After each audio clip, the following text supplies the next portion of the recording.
Hola, hola, bienvenidos todos a un nuevo capítulo de Contratapas Podcast.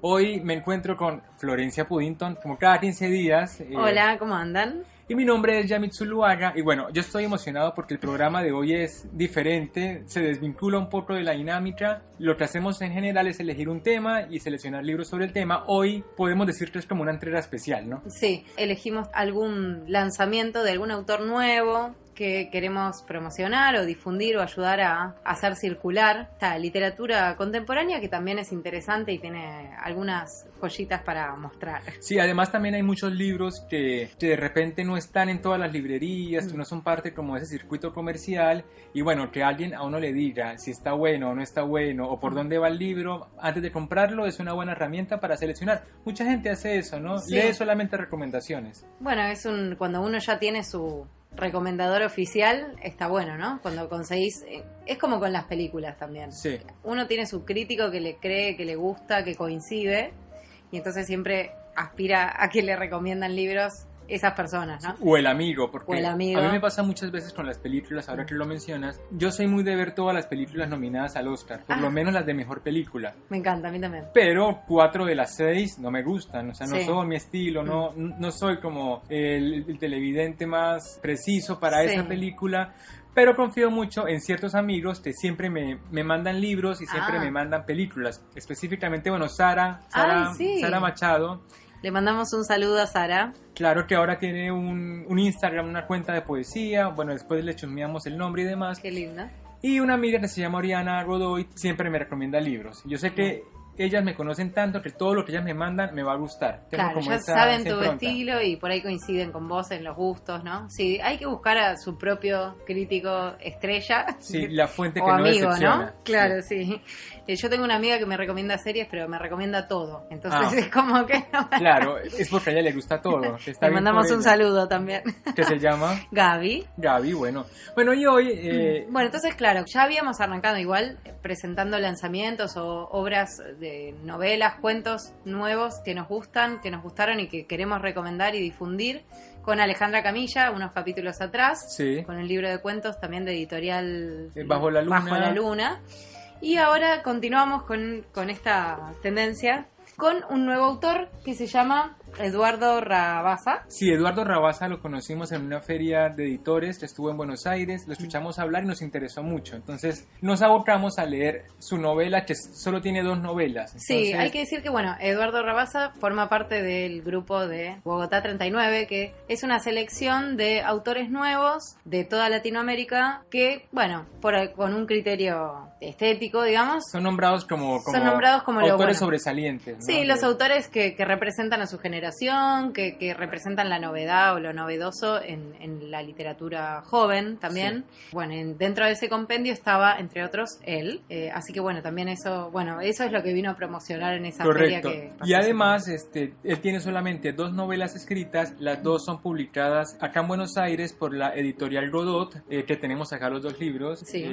Y bueno, vamos a analizar al autor en su totalidad. Claro. Leímos las 2 novelas, la primera se llama La suma de los ceros, la segunda se llama Cinta Negra. Y bueno, vamos un poco a comentar porque para empezar son libros parecidos en estructura. También es cierto que Eduardo Rabasa es editor, es cofundador de la editorial Sexto Piso, y eso lo pone en una posición inquietante respecto a su rol como escritor, ¿no? Pueden los editores escribir, pueden los escritores editar, ¿no? ¿Cómo es esa o pueden dinámica? editarse. Bueno, él no se editó a sí mismo, ¿no? No, él no Por se lo que editó, correcto. habíamos chusmeado, en México no salió a través de su editorial sus novelas. Sí, hay que ver ahí cómo juegan esos 2 roles, ¿no? Porque el editor también influye muchas veces. Yo digo siempre que el editor es como el productor, lo mismo que el productor musical es a la música, ¿no? Es esa persona que parece que no hace nada, pero de repente te hace los arreglitos como para que todo fluya mejor. Sí, es el trabajador invisible. Es el trabajador invisible. Que pule un poco el texto, ¿no? Tal cual. O la música. Sí. Y bueno, vamos a empezar. No sé cómo quieres que hagamos. Si hablamos de un libro primero y luego el otro, o lo vamos mezclando. presentando. Sí, dale, presentémoslos en orden de aparición. Listo. Entonces, arrancamos con la suma de los ceros y hacemos una pequeña lectura de la primera hoja, los primeros capítulos. Perfecto. Bueno, la primera novela es La suma de los ceros, de Eduardo Rabasa. Es una novela cuyo personaje principal no es una persona, sino un ambiente, que es Villa Miserias. Sí. Lo que el autor quiere con este libro es describir todas las formas de convivencia que existen en una sociedad, porque se puede pensar que Villa Miserias bueno, en realidad es un complejo habitacional compuesto por 49 edificios, sí, pero es una escala de lo que puede ser una ciudad o un país o el mundo entero, ¿cierto? Claro, hay como mucha simbología en la obra de Rabasa y a veces elige como poner en abismo ciertas construcciones sociales, por ejemplo en este caso la idea de la sociedad y sobre todo las ciudades caóticas latinoamericanas, sí, que no es lo mismo por ahí que otras sociedades en donde las ciudades son más organizadas, más ordenadas. Acá es como que se fueron apelotonando casas, digamos. Claro. Y entonces un poco refleja eso, simbolizado todo en un edificio. Como que claro, el edificio le sirve para mostrar en realidad lo que pasa a nivel social, sociedad o ciudad. Claro, y entonces... ¿Querés leer un Sí, pedacito? podemos empezar a leer el principio de la suma de los ceros. Sí.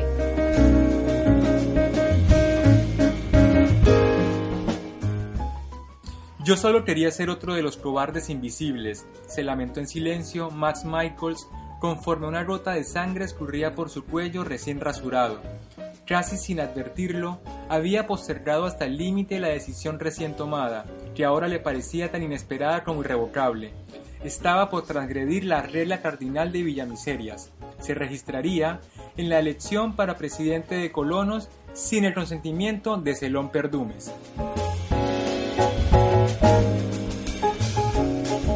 Va a haber que presentar estos personajes. Tiene una cosa que se repite en los dos libros, que es esto de entrar como en la mitad de algo, ¿no? Sí, en una decisión importante. En una decisión importante y que uno va de a poco identificando quién es quién en esa dinámica que propone. Claro, bueno, ese primer párrafo nos ayuda para ver cómo él toma la idea general y va empezando a desilvanar hasta las más pequeñas, porque sí, Max Michaels es un tipo que quiere ser como presidente de los colonos, ¿no? Como el director administrativo de todo el complejo de habitaciones. Sí. Pero Celón Perdumes, que nos lo nombra al final, es el que a través de la historia se ha convertido en como una especie de mafioso, ¿no? Sí, de controlador absoluto sin ser visible. Claro, me suena como medio como un puntero. Sí. No sé si ese término lo tenés. Es como el que media. Claro, ese es un referente adentro de los barrios humildes, ¿no? Claro, correcto. En las villas o lo que sea. Es como gente que tiene como poder y tiene influencia y además tiene como una pata medio social, entre comillas, porque sí, está al tanto de todo lo que la gente, o sea, conoce a todos. Y además tiene una teoría social muy formada. Sí. Es como las personas deben hacer esto, claro, deben cumplir estos deseos, ellos quieren esto, ¿no? Como que tiene, sí, como esa posta es que de saberlo poder, todo. Claro, y el poder de dominar, o sea, la gente le tiene mucho respeto. Sí, sí, Eso sí, también es otra cosa. Porque además de todo lo malo, esos personajes lo que hacen son estructurar una sociedad para que todo el mundo viva, si no cómodo, sabiendo el rol que deben cumplir. Que es para que no se levante el avispero, ¿no? También. Claro, entonces lo que nos dice la suma de los ceros es que en principio todos estos edificios estaban como en medio de la anarquía, ¿no? Como que no había un orden social, no había jerarquía, todos vivían más o menos como podían, no tenían idea de quién era el vecino, bueno, era una cosa muy normal, hasta que Perdumes encuentra que llega a vivir acá y compra un departamento, luego compra otro y se hace de un montón de departamentos, empieza a idear el potencial que tiene el barrio para constituirse en una jerarquía política, social y económica, de la que él, por supuesto, sería la cabecilla, que es lo que termina siendo, y nos cuenta la historia de cómo llegó hasta ahí. Sí, está la cuestión de estos personajes que parecieran tener algún tipo de interés en la mejora de la sociedad, pero nosotros podemos ver o podemos entrever que en realidad sus intenciones son otras y que siempre lo que en realidad están tratando, o sea, es como que hay mucho cinismo, ¿no? Sí, mucho de pretender que hay un interés social o una búsqueda de... Una cosa altruista de ayudar cuando en realidad se ayuda, pero porque es una forma para conseguir otro objetivo que es más oscuro. Siempre por detrás está el beneficio propio y la posibilidad de salvarse a uno mismo. Claro, correcto. Hay muchas críticas de la pobreza en el libro, pero muy descarnada, es decir, es cruda ayuda, la crítica a la pobreza, y nos devela el narrador en realidad su teoría social de que los pobres son pobres porque quieren, de que las personas pueden salir adelante pero en realidad no lo anhelan, de que el problema son sus deseos, ¿no? Son perezosos, ¿no? Entonces todo esto a mí me pareció muy perjuicioso de parte del narrador y ya nos pone como en una posición de esperar como esa leve denigración de las clases más bajas solamente por el hecho de que están explicadas con una teoría que lo fundamenta, ¿no? Claro, sí, ¿no hay una mirada igual un poco cínica en ese sentido? Como... Completamente cínica, sí. Porque este narrador va a hablar, de algún modo habla desde la idiosincrasia general de la clase media, digamos, claro, ¿no? Esas ideas que circulan de que, bueno, el que es pobre porque quiso y todo eso, como que son esas ideas con las que se construye o con las que se sienten disculpados de vivir en una sociedad tan desigual. Sí. Tanta gente, ¿no? También la novela en general, ¿no? Viéndola desde una perspectiva más amplia, va de cómo un personaje mueve los hilos y controla a todos los demás, ¿no? Pero en este caso lo hace de una forma realista, lo podemos comparar. Entonces, por ejemplo, hay una parte del libro en el que están todos los edificios y tienen empleados, ¿no? Los que limpian, los jardineros y demás, pero por la ciudad donde están, que en realidad es bastante parecido a México, hay mucho tráfico, es muy difícil desplazarse. Entonces, en un punto se les ocurre que esas personas que van y vienen a trabajar vivan en un edificio, que es el edificio que menos quieren porque es el que queda justo al lado del basurero. Claro. Entonces lo pintan, no siendo suficiente darle los departamentos alquilados, o sea, en realidad es como una cuestión de que ellos van pagando el alquiler, pero van pagando también el departamento, ¿no? Como, es como hay muchos modelos reales, en cuotas, ¿no? Correcto. Entonces, no siendo suficiente ponerlos en el edificio menos querido por estar junto a la basura, también lo pintan de beige. O sea, lo que quiere decir es cómo se ayuda, pero esa ayuda también tiene condiciones que los diferencia, los discrimina de un habitante habitual. Claro, ¿no? son condiciones que, o sea, es como ayudar pero sin querer que la otra persona deje de ser de o ese de saber grupo. que está recibiendo la ayuda y de agradecer. Claro, como subrayando que esto es una ayuda y que no te quejes porque bastante hago por vos, ¿no? Y por eso es un libro muy latinoamericano, porque tenemos esa, o sea, él traduce la mentalidad de pronto del poder que tenemos, como la masa social, ¿no? Toda la población tiene una idea más o menos así de cómo funciona la cosa, porque acá está inspirado en George Orwell, decía en una entrevista el escritor, pero también se evidencia mucho esta figura del mafioso, ¿no? Para mí por ahí del padrino. Es que me parece que lo que es similar a George Orwell es esa sensación de ahogo que te da de que no se puede salir de esa dinámica. Me parece porque que no en se dan ese cuenta, sentido, porque nadie ve los hilos, y esa es la función de Max Michael, porque nadie ¿no? ve los hilos y porque nadie reflexiona acerca de esta forma de entender el mundo. Ya está, es así, son así las cosas, los pobres son esos, la forma de entenderlos es esta y no hay ninguna, digamos, el cuestionamiento le queda al lector, pero no se plantea ninguna discusión ideológica adentro del libro. Claro, correcto. Eso queda para uno que lo lee y sí, bueno, es bastante chocante, ¿no? Lo que decíamos, ¿no? Que cada personaje es un estereotipo de un rol social. Entonces tenemos a Perdumes, que es como Corleone, ¿no? Como el padrino. El tenemos puntero, ¿no? a Max Michael, que es el que se da cuenta un poco de que las cosas pueden cambiar y se inscribe a esta lección. De competir con él. Claro, no, pero esta lección siempre ha sido manejada por Perdumes. Siempre Perdumes elige quién es el que va a ser de antemano y que eso también lo haga. Es muy latinoamericano. Claro, y que Max Michael va y se escriba de forma espontánea, va como en contra de todo el sistema instaurado. Claro. Luego tenemos a un personaje que es el que vende las drogas en Villa Miseria, que es un gran empresario. Tenemos a Juana Mechas, que es una limpiadora que trapea el piso y siempre lanza una frase filosófica maravillosa como para explicar la situación. O sea, están todos los estereotipos sociales. Claro, están los estereotipos. Está bueno eso también, que es un poco parte del estereotipo, de poner como una lectura más real o más cercana de la realidad, siempre en la voz del más marginado. Sí, total. Como que quizás ese lugar o ese rincón último que le queda en la sociedad le permite ver como las cosas con cierta distancia y entonces hacer una observación más real de lo que se ve, ¿no? O desprovista de estas ideologías de las capas medias. Una de las cosas que tiene el libro, hablando de eso que tú decías, que toca muchos aspectos, es que es un libro para gente con buena memoria, por ejemplo. Sí. Porque uno empieza por una historia muy chica, pero se empieza a alimentar de otras tramas, de otros personajes, de otras situaciones, de otros momentos históricos. Hay mucho recuerdo, ¿no? Mucha retrospectiva de la vida. Entonces, uno en la mitad de la novela uno tiene que leer muy concentrado para no perderse y después decir quién era o dónde estaba y demás. Claro, sí. Bueno, lo mismo va a pasar con la otra novela también. Bueno, arranquemos con ¿Podemos Cinta hacer Negra. algunas comparaciones? Sí, por supuesto. Si quieres, entonces empezamos a leer el principio y empezamos con Cinta Dale, Negra. bueno.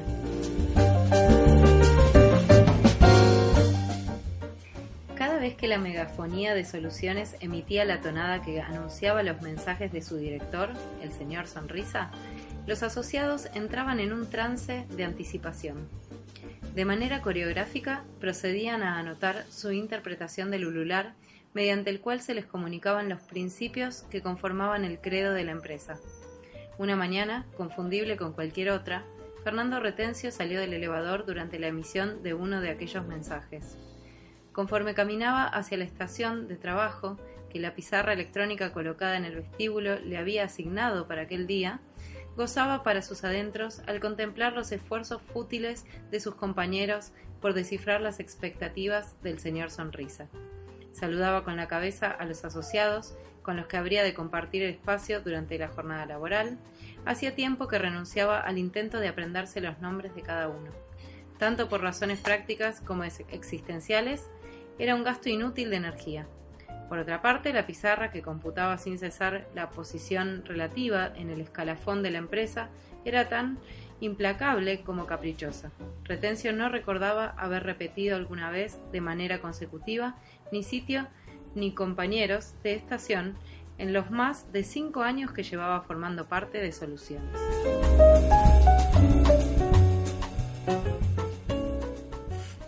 Bueno, un poco también nos presenta desde el inicio el marco, ¿no?, de la novela. Exacto. Que es una corporación. Sí, nos instala enseguida en una estructura, dentro de una estructura empresarial, con una serie de códigos que se parecen bastante a los de las grandes corporaciones, sí.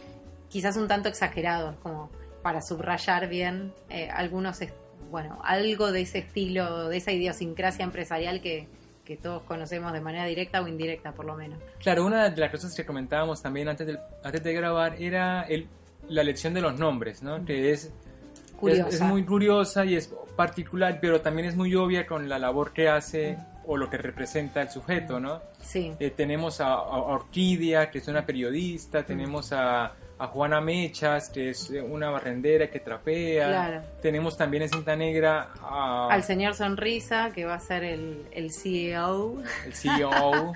de la corporación, o bueno, el presidente, la cara de esa corporación. Después hay también la esposa de alguien así de alta jerarquía sí. O de un nivel social muy alto, que se ocupa obviamente de la beneficencia y tiene un taller de costura y de composición de pobreza, le dice, sí, ¿no? El taller de pobreza, y ella se llama la señora Fruncido, que también, ¿no? Como que podemos asociarla directamente a esas tareas. Sí, de alguna manera hay todo un criterio simbológico adentro de las dos novelas, me parece. Sí. Esta idea de mostrar con símbolos o representar a través de algunos elementos la complejidad de problemáticas de la sociedad. Sí, porque de todas formas también tenemos que los nombres dicen todo, pero también, por ejemplo, dice la compañía se llama Soluciones, sí. Y se encarga de solucionar problemas. Problemas de cualquier índole. De cualquier índole, sí. Y justamente las soluciones no siempre van a ser moralmente... Claro, correctas. Éticas, ¿no? Sí. Y luego tenemos el barrio que se llama Villa Miserias. Es decir, pone ya como en situación... En la suma de los ceros, ¿no? Claro, lo que nos quiere decir el narrador. Pero a mí lo que más me interesa en todo caso es la estructura de las novelas, ¿verdad? De pronto, en la suma de los ceros, Eduardo Rabasa hace como un intento de abarcar muchos más géneros, muchos más estilos. Es su primera novela, así que se entiende que la ambición... Que haya mucho desborde. Claro, y que ambicione algo grandísimo, ¿no? Como esa primera gran novela, ¿no? Para entrar en el mapa. Sí, está bien. Y encontramos en la suma de los ceros, por ejemplo, fragmentos Juego escritos genérico, en forma de carta, también tenemos en forma de diario, tenemos una obra de teatro por ahí metida, también tenemos discursos, por supuesto tenemos también artículos completos del periódico, ¿no? Claro, tal cual. Del barrio. Entonces, toda esta como esta unión de diferentes formatos de la escritura, nos pueden decir dos cosas. La primera es la versatilidad del autor, ¿no? Y la segunda también es la necesidad de ese autor por demostrar su habilidad en un rango mucho más amplio cuando no es necesario en todos los aspectos. Exacto. Que es lo que a mí me preocupaba, ¿no? Que la trama puede tener como levedades por momentos en función a la forma en que está escrito. O sea, no hay un balance a veces muy claro, ¿no? Sí, a mí me pasó lo mismo con esta segunda novela, que también hay por ahí, uno siente que algunos gestos como la novela se construye siempre como una gran máscara, ¿no? Con esta idea de mostrar cómo la sociedad es cínica todo el tiempo, ¿no? Y el cinismo es uno de los gestos que está más presente, pero a veces está demasiado subrayado, es demasiado evidente eso, y termina como resultando un poco que parece que nos está como un poco subestimando, ¿no? Como que ya habíamos enganchado esa voltereta, no hacía falta que me lo vuelvas a decir y me lo vuelvas a decir y me lo vuelvas a... Ya con a veces mencionar una vez sola, con un buen ejemplo, una buena estructura, una buena imagen alcanza, y no es necesario como... En ese sentido sí me parece que es sobreabundante. Sí, sí, desborda. Además, se preocupa porque su lenguaje... Bueno, eso también lo comentábamos. El libro, pese a que el escritor es mexicano, solamente en las partes cuando hablan los personajes se les suelta un chingado o un órale muy o sutil. Un híjole, ¿no? Muy mexicano. De pronto puede ser por el estilo ahora que impera en Argentina, pero uno espera más... como una narración más evidente claro, desde la identidad del autor, ¿no? Porque si el libro fuese mexicano, más o menos, en muchas más partes, de una forma más interesante, podría enganchar mejor porque uno se sitúa en un contexto más específico, ¿no? Sí, ahí también es curioso el tema de la elección de los nombres. Por ejemplo, el protagonista de Cinta Negra, que ahora vamos a charlar un poco de la obra, Fernando Retencio. Sí. No sé. Dromundo es el otro personaje que es, un señor humilde que trabaja ahí de conserje. Bueno, no sé, son nombres que no me remiten a una cultura en particular, y me parece que el interés de él es hablar por ahí de una idiosincrasia occidental en general, como queriendo... Bueno, esto no es solo de México, sino de todo. También puede ser como una forma de evidenciar esa aspiración de ciertas familias por ejemplo, por Estados Unidos, ¿no? Porque La Suma de los Ceros, el protagonista se llama Max Michaels. Sí, me sin llamó ninguna la atención. razón. Pero puede ser eso. En un momento, por ejemplo, en Colombia se pusieron de moda nombres venidos de otro idioma, sobre todo del inglés, que ni siquiera traducían bien, ¿no? Era como Brian. Sí, Brian y ponían Brian, ¿no? Brian, claro. Bueno, acá también se usa. Hubo un tiempo en que se llamaban... los nombraban Jonathan y les decían Jonathan. O sea, hay como una cosa de que vi una película y me encantó el nombre, no sé, de Smith. No sé si el hijo tenía, no sé. Sí, hay como una cosa aspiracional también, por ahí. Claro, y en México se puede ver mucho por la cercanía con los Estados Unidos y la historia de los dos países, ¿no? Entonces, aquí también... También podría funcionar en ese sentido. Podría funcionar. Sí, hay muchas cosas que no alcanzamos a entender mucho por la lógica de la narración, que pueden ser secretos bien guardados que puede ir develando el autor en futuras entrevistas, ¿no? Claro, tal vez sí.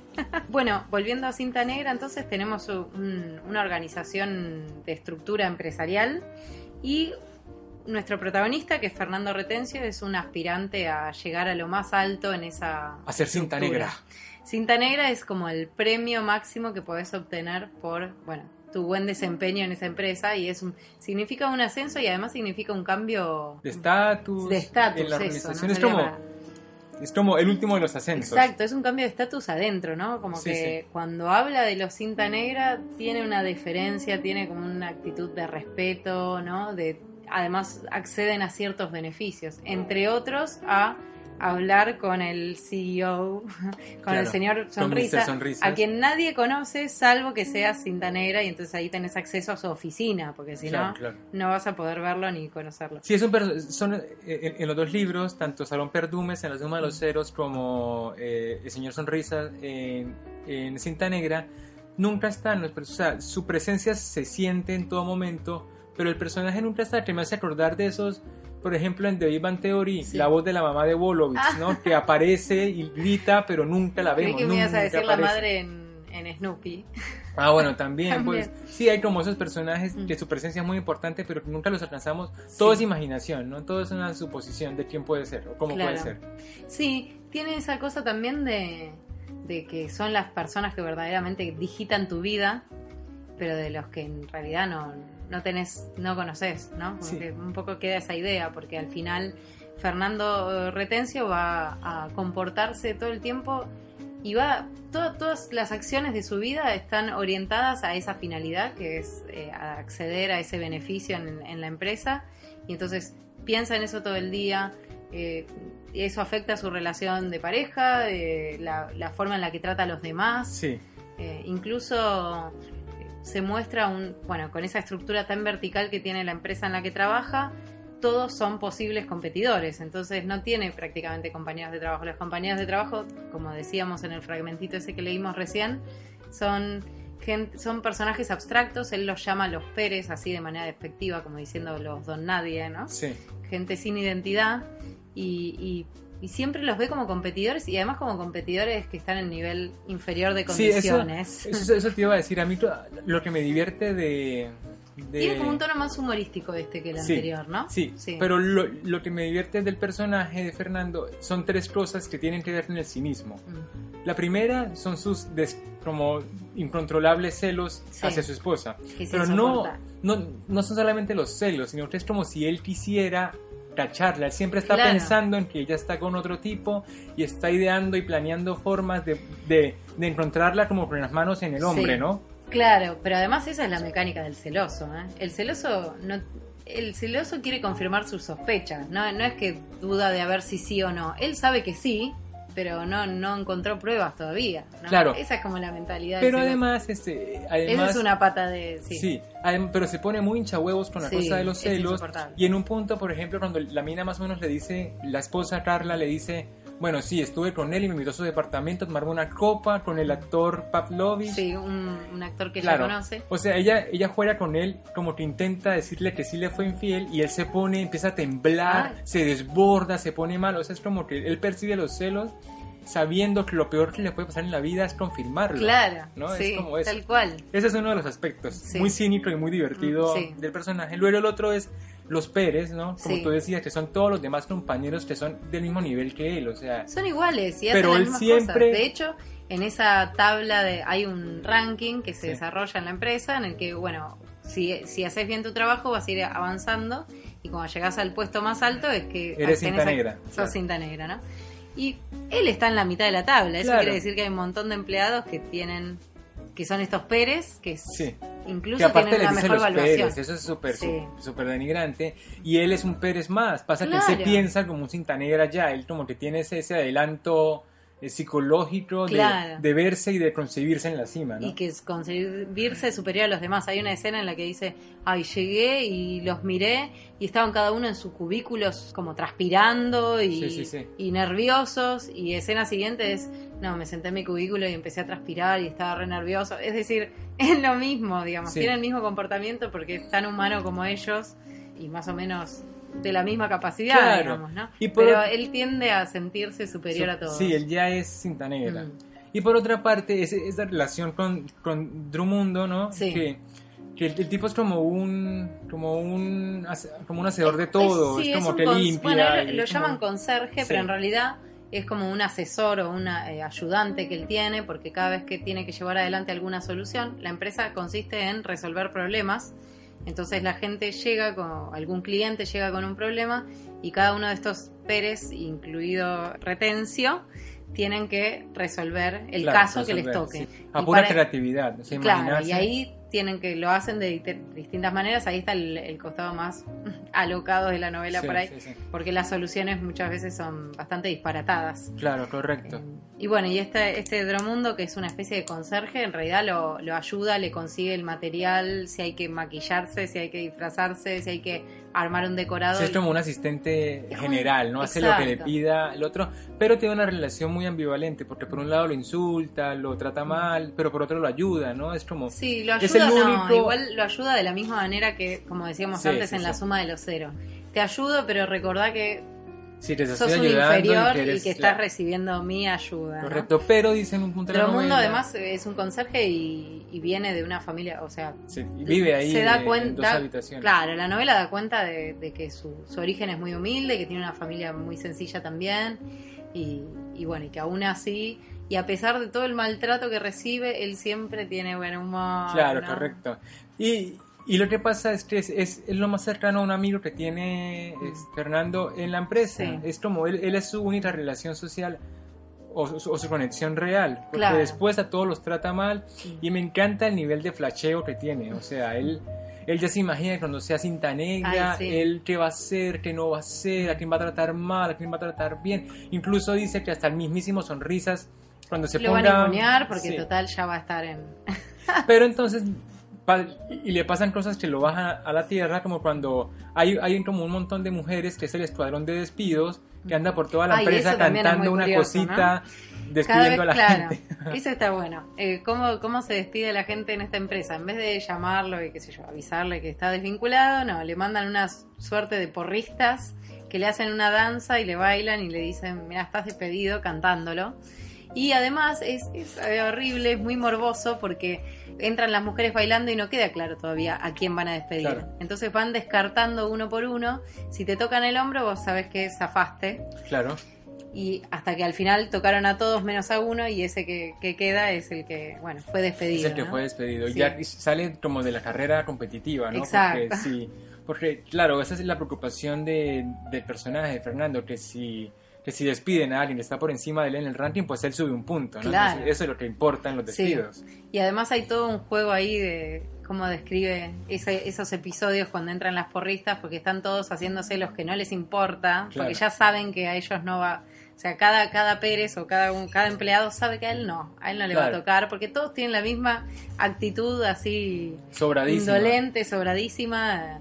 Y entonces, bueno, se hacen los que no les importa hasta que hay uno que no lo tocan y se desespera. Claro, correcto. Pero me da gracia que, bueno, un poco lo que pretende reflejar la novela es como que las empresas son las que generan este rat de ambiente race, pesado, ¿no? también. Sí, de competencia y de laberinto de rata, como dicen los yanquis, en donde uno está solo porque es imposible tener compañeros, porque estás siempre compitiendo con ellos, entonces no vas a tener nunca amigos adentro de la empresa con este criterio, ¿no? Y donde hay siempre una falta de empatía con el otro. Correcto. Y también hay una metáfora importante con este asunto de lo que, bueno, pues se puede decir occidente, de muchas formas, lo que te venden como éxito, ¿no? Claro, también. Porque en los dos libros, tanto Max Michael como Fernando, ellos saben muy bien a dónde quieren llegar. El problema es que en el camino, la presión que les genera ese deseo de llegar hasta ese punto, los empieza a enloquecer. Claro. Y empiezan a no saber diferenciar lo real de lo no real, el poder de otros ambientes, el amor, empieza todo a fallar solamente porque están en función de llegar a ese punto, y eso complica todas las tramas, ¿no? Porque se desafía el poder, se desafía la estructura, pero nunca se puede salir de ella. Sí, y además te da siempre la sensación de que todo lo que necesitaban lo tenían al principio. Claro, ¿no? Correcto. Ahí hay como una cosa medio moralina, pero bueno, que también aparece, que es esta idea de que, bueno, al final era eso lo que necesitaban, ¿no? Como que dañan su salud, sus relaciones interpersonales, ¿no? Como que se desvinculan del medio y de la realidad de su entorno, digamos, por acceder a algo que al final termina siendo... Bueno, una decepción, porque no era lo que esperaban, ¿no? Sí. Era más interesante el deseo que el premio. Claro, como que el premio termina no siendo tan relevante al final, ¿no? Correcto. Y bueno, vamos a leer otro fragmentito que me gustó mucho, de La suma de los ceros, y ya venimos un poco ya cerrando el tema y dando sorpresa, porque estos libros no se quedan con nosotros, sino que van a ser parte de ustedes, nuestros oyentes.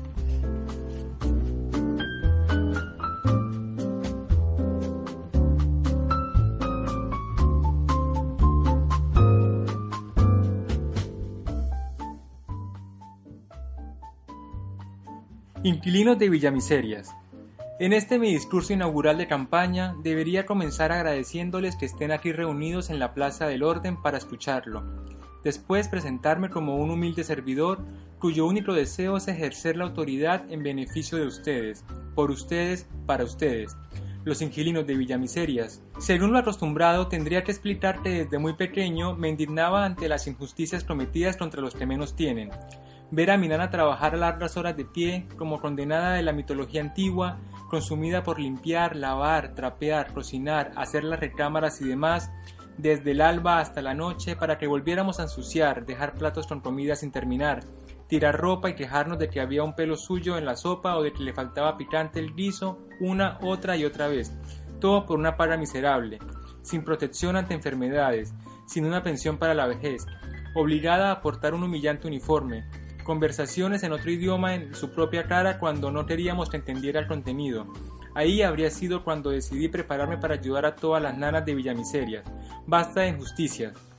Se convirtió para mí en un imperativo moral, un mandato venido de otra parte. Yo, Max Michaels, participaría en política para encargarme en persona de que las cosas fueran distintas.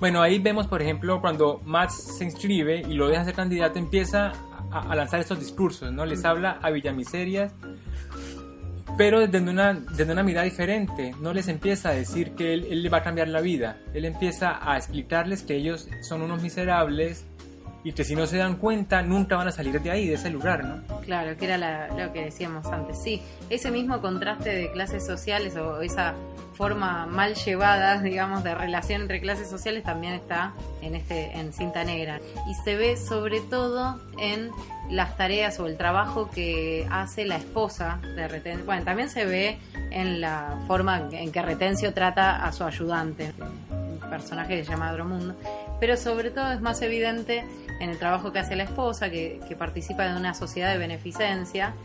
Una sociedad de beneficencia llevada adelante por también una mujer de la clase alta, señora Fruncido, que se le ocurrió el ideón de traer a gente humilde a hacer obras de arte. Sí, ¿no? Sí. Entonces, como una forma altruista, ¿no? Que al final sí. Ella cree que es algo bueno. Ella cree que es algo bueno. Bueno, la gente además como que se distiende, ¿no? Entonces tienen ahí cartones y pinturas y qué sé yo, chapas, lo que sea, y pueden armar o pueden pintar o pueden hacer como una especie de taller artístico para niños, pero bueno, orientado a adultos, pero bueno, que son tratados bastante como niños, así Correcto. Que en ese sentido.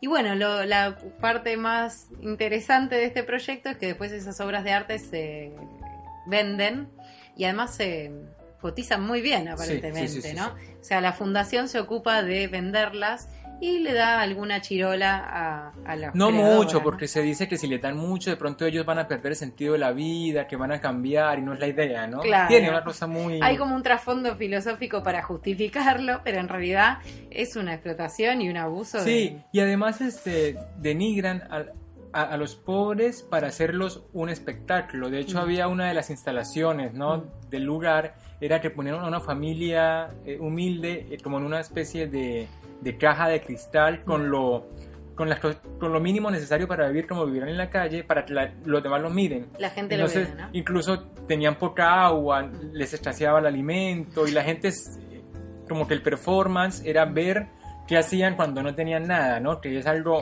bastante absurdo, pero ella lo enmarcaba en una cosa artística. Sí. Tampoco tan absurdo, porque por ejemplo en Brasil, y creo que acá también, hay visitas guiadas a las villas. Como sí, es cierto. Pero esa cosa de la espectacularización de la condición social es triste, porque claro, hoy hay tours, por ejemplo, a las villas o a las favelas, o qué sé yo.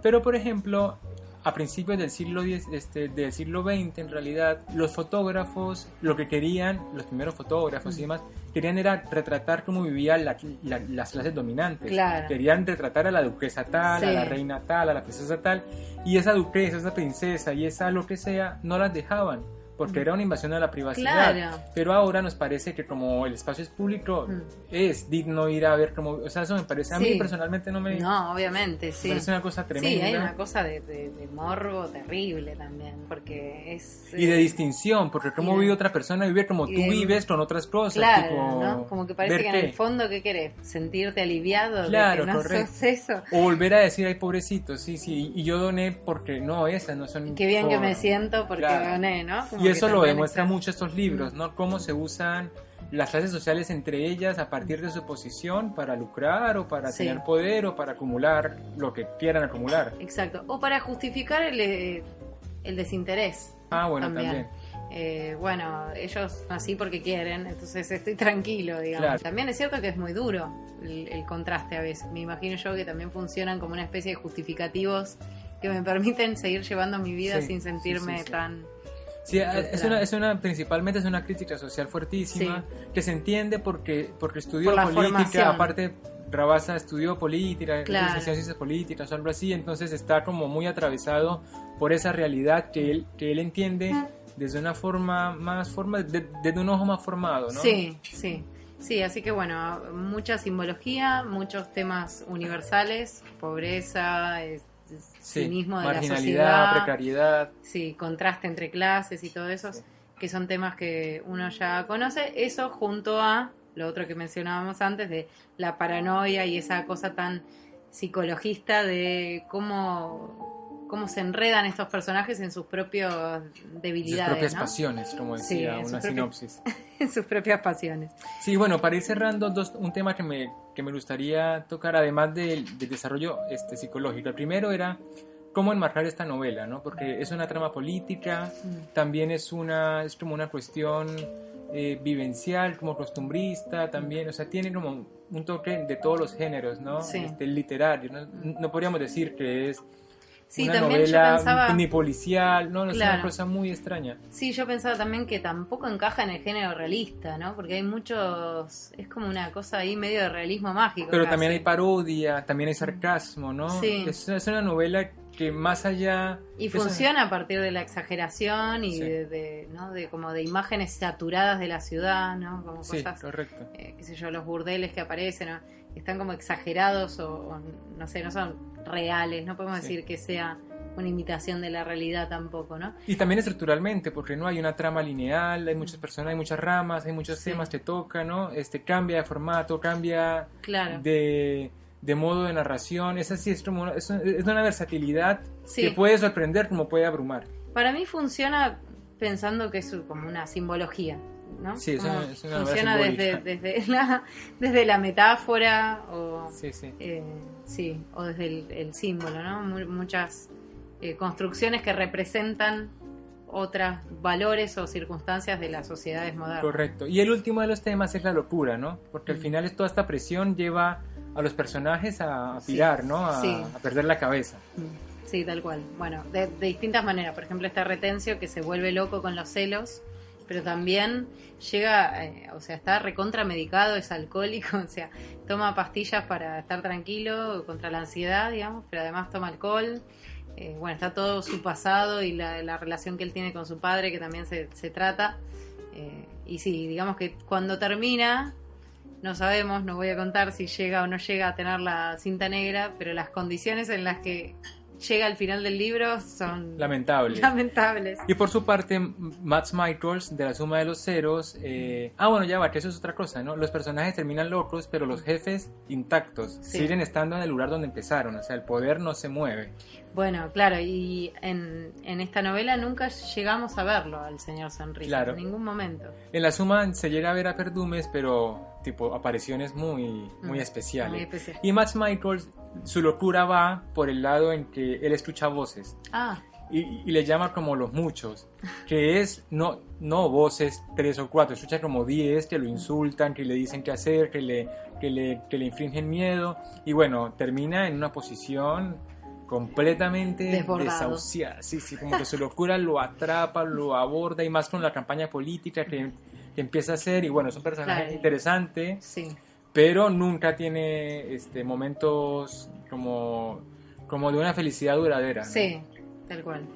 Bueno, así que los invitamos a leer a Rabassa. Son novelas largas. Son novelas inciertas, que puede que les guste o puede que no les guste, me parece. Yo creo que a los que les gustan las novelas de tipo así, entramados psicológicos, les van a gustar. Sí.